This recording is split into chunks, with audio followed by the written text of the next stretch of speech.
চলো বন্ধুরা আজকে বানিয়ে নেব আলুর চাট। তো আলুর চাটের জন্য এই যে আলু নিয়ে নিয়েছি, বেশ কয়েকটা আলু নিয়েছি, বেশ বলতে একটা বড় আলু নিয়েছি। তো আলুটা আমি এখন আলুটাকে দেখো আমি বাকলি সহকারে নিয়ে নিয়েছি, পরে আমি ছুলিয়ে নেব। তো দিয়ে দিলাম প্রেসার কুকারে আলু, আর এখন দিয়ে দিব জল, মাপ মাত্রায় জল দিয়ে দেব। দিয়ে প্রেসার কুকারে এটা 2 থেকে 3 সিটি দিয়ে দেব। 2-3 সিটি দিলে হয়ে যাবে সিদ্ধ খুব ভালো করে। তারপর বাড়িতে রয়েছে মুড়ি আর ভুজিয়া, বাদাম নেই, এভাবে আলু চাট বানিয়ে খাবো। 3 সিটি পড়লে আমি এটা অফ করে দেব। তো চলো সিটি পড়ুক।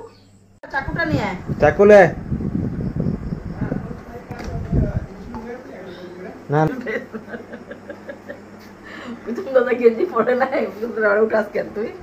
তো আলুগুলো এদিকে দেখো, আমি ফ্যানের তলে বসেছি, এত গরম না তার জন্য ওই যে আলুগুলো সব ছুলে নিলাম, আর ছুলে এখানে বাকলিগুলো সব ফেলে দিয়েছি, ঝড়টা মানে জলটা ঝাড়িয়ে নিয়ে আসছি আর কি। তো এইভাবে আমি আলুটাকে পিস পিস করে নেব।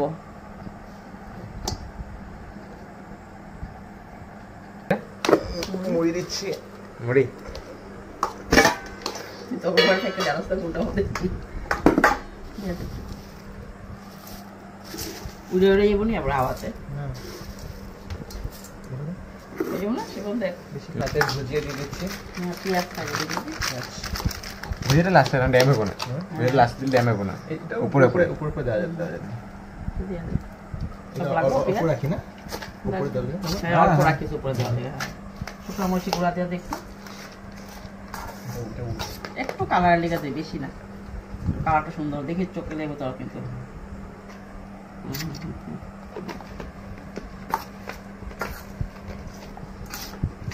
তারপরে দিয়ে দেয়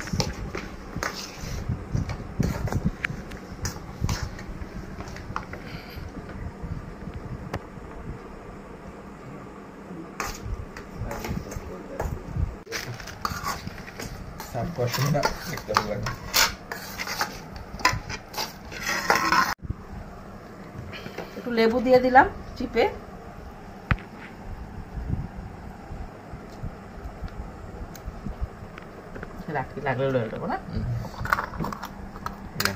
আর একটুখানি নুন দিয়ে দিই।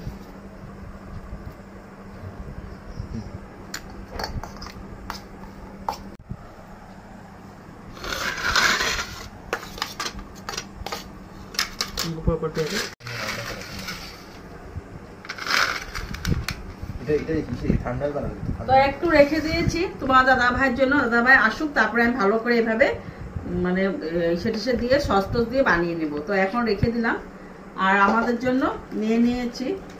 তাহলে চলো খেয়ে দেখি কেমন হয়েছে। তোমরা এভাবে সবাই বাড়িতে আলু থাকে বন্ধুরা, তো আলুটা খাওয়া অ্যাকচুয়ালি যাগো ডায়াবেটিস তাদের জন্য খারাপ, আর যারা ডায়াবেটিস না তাদের জন্য তো আলুটা ভালো একটা। তো সেই জন্য আমরা এভাবে আলু চাট যা থাকে বাড়িতে সেগুলাই বানিয়ে মানে ওরকম করেই বানিয়ে খাই আর কি। দেখো বাদাম নেই, বাদাম ছাড়াই বানিয়ে নিয়েছি। তো খেয়ে দেখি। টেস্ট হয়েছে বন্ধুরা, তোমরা এভাবে বানিয়ে দেখো, একটা হেলদি খাওয়ার মতোই হয় এটা। তো চলো আজকের মতন এইখানে রাখলাম ভিডিওটা। যদি ভালো লাগে থাকে তাহলে প্লিজ আমার চ্যানেলটাকে লাইক শেয়ার সাবস্ক্রাইব করে দিও। তো বাই বাই, গুড নাইট।